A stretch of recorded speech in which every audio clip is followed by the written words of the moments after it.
Salam sejahtera Malaysia. Denyut nadi suara rakyat bergema di channel ini.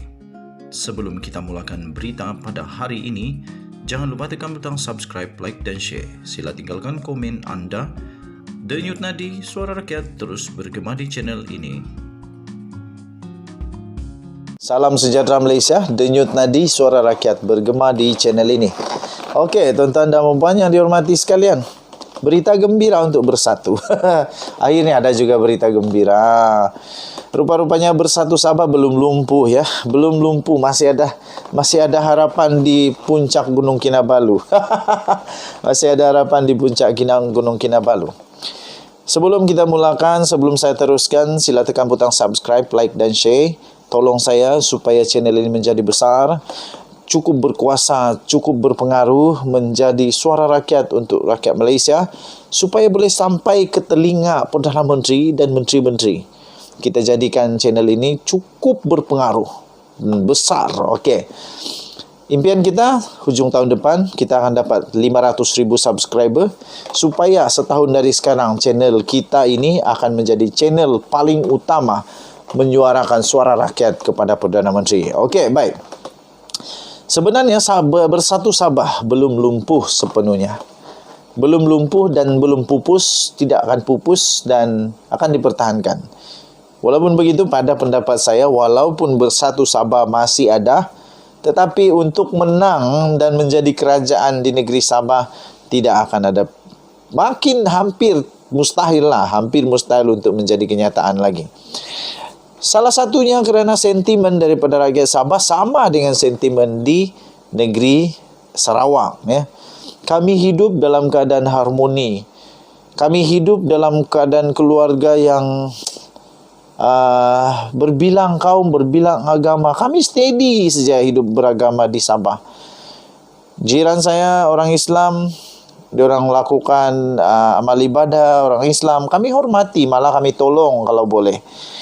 Dan kami pula orang bukan Islam, kami dapat hidup, lakukan apa saja hal keagamaan dan sebagainya. Kami hidup aman damai. Ya. Selain itu kami tak berapa minat dengan benda-benda yang ada mungkin dengar ekstrimnya dan sebagainya. Jadi kami hidup dalam aman damai. Jadi mungkin salah satunya yang kami mau adalah hidup tentram, stabil dan sebagainya. Jadi kerana itu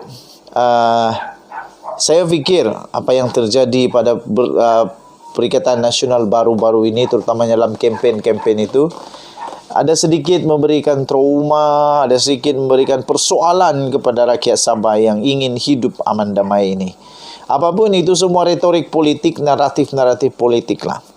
Tapi yang pasti rupa-rupanya Bersatu Sabah belum lumpuh sepenuhnya kerana ada Ronald Kiandi yang masih lagi memimpin parti tersebut.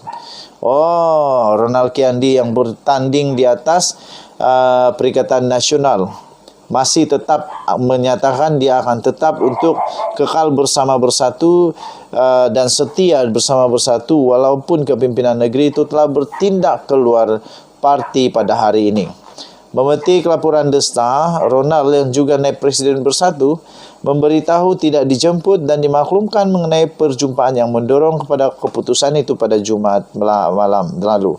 Okey, apa tidaknya macam mana mau bawa? Mereka tahu mesti Ronald Kiandi tak setuju punya lah. Kan Ronald Kiandi itu bertanding atas tiket Perikatan Nasional. Jadi dia tak boleh keluar daripada itu. Kalau dia keluar, nanti dia akan tergantung, dia akan jadi kosong kerana dia melanggar akta anti lompat parti. Tapi bagi yang lain pula, mereka tidak bertanding atas tiket Perikatan Nasional.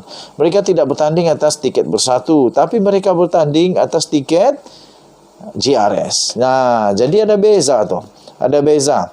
Yang kita tahu juga, Ronald Kiandi juga telah bertanding melawan calon GRS. Jadi memanglah, of course lah, siapa mau bawa dia. Saya difahamkan terdapat perjumpaan pada Jumaat iaitu 9 Disember katanya. Pada malam apabila keputusan meninggalkan parti dibuat, saya tidak dimaklum dan dijemput. Memanglah tidak dijemput. Sebab kau pergi melawan GRS dulu waktu pilihan raya. Mana ada dijemput lagi. GRS lah. Perikatan Nasional lah sebelum lepas ini. Minta maaf. Perikatan Nasional dah tak ada kaitan dengan GRS lagi. Jadi lepas ini lebih seronok lah politik di Malaysia. Kalau saya nak cakap tentang Perikatan Nasional, tidak payah saya risau tentang GRS. Nak cakap pasal GRS, tidak payah risau tentang Perikatan Nasional. Jadi lebih seronok sekarang ini. Lebih best lagi yang memerintah negeri Sabah sekarang bersama-sama dengan Perdana Menteri yang amat berhormat Datuk Seri Anwar Ibrahim, dan yang lebih seronok lagi dipimpin oleh parti tempatan. Parti tempatan, GRS. Kata Ronald Kendi, oleh itu saya masih lagi Ketua Bersatu Bahagian Beluran dan masih lagi bersama Bersatu Sabah. Teruskanlah, tak ada masalah. Teruskan, cayu-cayu. Jangan putus asa. Pada Sabtu, Haji Ji yang juga adalah Ketua Menteri mengumumkan beliau dan barisan kepimpinan Bersatu Sabah meninggalkan parti itu dan akan menubuhkan parti tempatan yang baru. Saya setuju yang ini. Tubuhkan parti baru ini. Lagi bagus kalau Bung Mokhtar join sekali. Lagi bagus kalau Bung Mokhtar join sekali untuk bersama-sama dengan parti baru ini. Join, buat, cipta parti tempatan lokal betul, lepas tu buat gabungan lokal dan lokal sahaja. Nah, di sanalah barulah kita jadi hebat Sabah Maju Jaya. Jelasnya keputusan itu dibuat setelah mempertimbang keadaan lanskap politik negara ketika ini, terutamanya di Sabah. Itu kata Haji Ji. Selain itu, Haji Ji turut berkata keputusan kepimpinan Bersatu untuk meninggalkan Bersatu adalah atas dasar tidak lagi menjadi status quo. Ronald menambah, tindakan kepimpinan dan ketua pemimpin Bersatu iaitu Datuk Seri Haji Ji Nur itu tidak melumpuhkan parti tersebut di Sabah. What? Saya tidak fahamlah macam mana tindakan mereka itu membawa semua wakil rakyat daripada Bersatu Sabah, lepas tu semua adun Sabah adun. Jadi kalau Dun Sabah tidak ada masalah akta melompat parti kerana belum lagi diluluskan. Ini cerita tentang MP saja.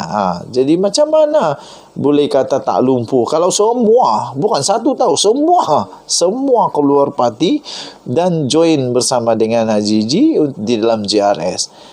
Macam mana tu? Jadi yang ini saya pun hairan, macam mana dia kata tidak lumpuh. Bagi saya bukan saja tidak lumpuh, bukan saja lumpuh tapi hampir pupus ini. Hampir pupus. Tapi suka hati dia lah, dia punya pendapat lah. Sebaliknya kata beliau, Bersatu masih mampu mengekalkan sokongan akar umbi kerana tindakan pemimpin tersebut tidak mendapat restu daripada ahli. Kalau tidak mendapat restu dari ahli, kita tengoklah nanti ya. Dakwa beliau beberapa ketua bahagian juga berbelah bagi mengenai keputusan itu. Bilang tadi tidak tahu, sekarang tahu pula. Mereka, iaitu pimpinan, boleh menyatakan sebab mengenai keputusan itu, tetapi ahli parti mempunyai hak untuk membuat keputusan. Katanya sambil menyatakan akan memperkasa semula di Bersatu di Sabah. Good luck. Kemulut Bersatu Sabah dengan Ronald tercetus apabila beliau tidak dicalonkan sebagai calon GRS pada PRU 15 bagi kerusi Parlimen Beluran susulan kerjasama antara gabungan itu dengan Barisan Nasional. Akhirnya Ronald Kendi melawan calon GRS dengan menggunakan Perikatan Nasional. Sekarang dia tidak dibawa berakjak dalam GRS dalam perbincangan, dia kecil hati kah? Tak tahulah. Tapi memanglah patutlah. Sudah dia tidak ikut apa yang GRS buat. Memang begitulah jadi dia. Ekoran itu kerusi Parlimen Beluran diberikan kepada calon BN iaitu Benedict Asmat sehingga memaksa Ronald bertanding atas tiket Perikatan Nasional PN. Namun Ronald berjaya memenangi kerusi Parlimen itu dengan majoriti hanya 1,594 undi sahaja. Kita jumpa lagi, bye-bye.